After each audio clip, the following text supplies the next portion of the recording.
Thick fog has enabled Russian troops to move further into the key strategic city of Pokrovsk in eastern Ukraine.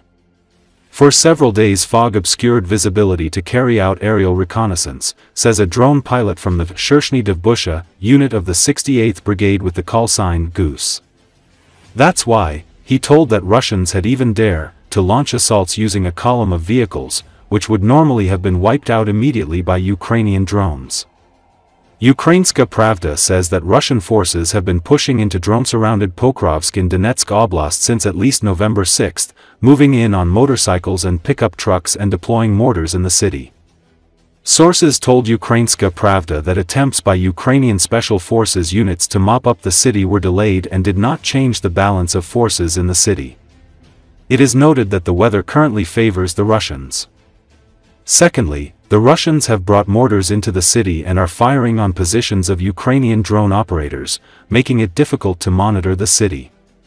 A video was posted on social media on November 10 showing Russians moving into the city in a whole column of motorcycles, vehicles and on foot. And no one was stopping them. Several sources confirmed the authenticity of the video to Ukrainska Pravda. It was filmed on the southern outskirts of the city, near the village of Novopavlivka and the exit toward Seladov. The Russians are already north of the railway lines, the hospital, the dachas. The enemy is consolidating gains. Special units can't fix this now, the enemy's all over the place. Every day up to 50 enemy troops are brought in along the main road from Seladov to Pokrovsk, source 1 said. What could a dozen infantrymen achieve in such a huge city? Finally, everyone admitted they have lost Pokrovsk and stopped talking sh*t.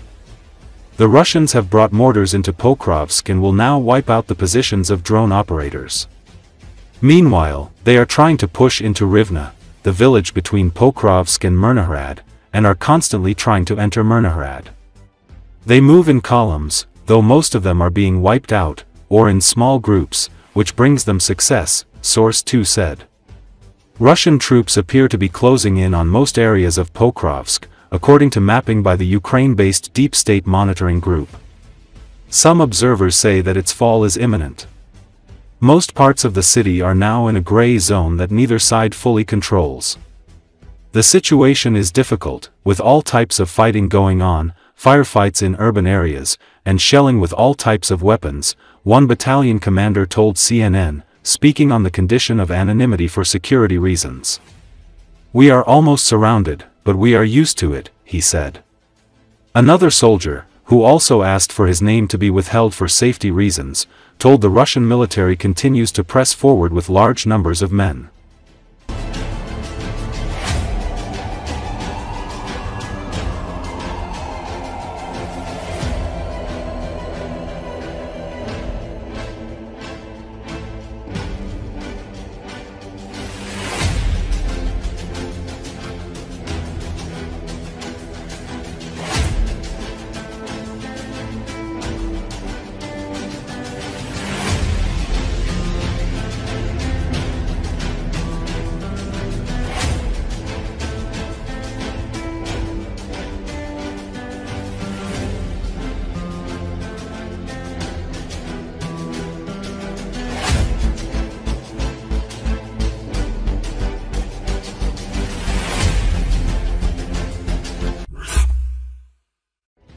Among the expensive military equipment that Russia lost in the war with Ukraine are the S-400 air defense systems.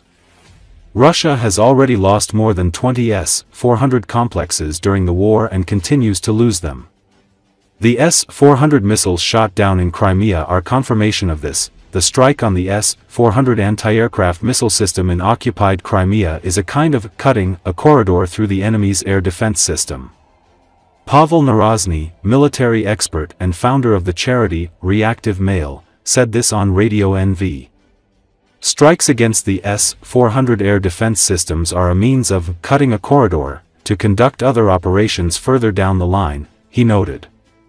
He added that the issue concerns the destruction of the launcher, which is not the most complex part of this complex.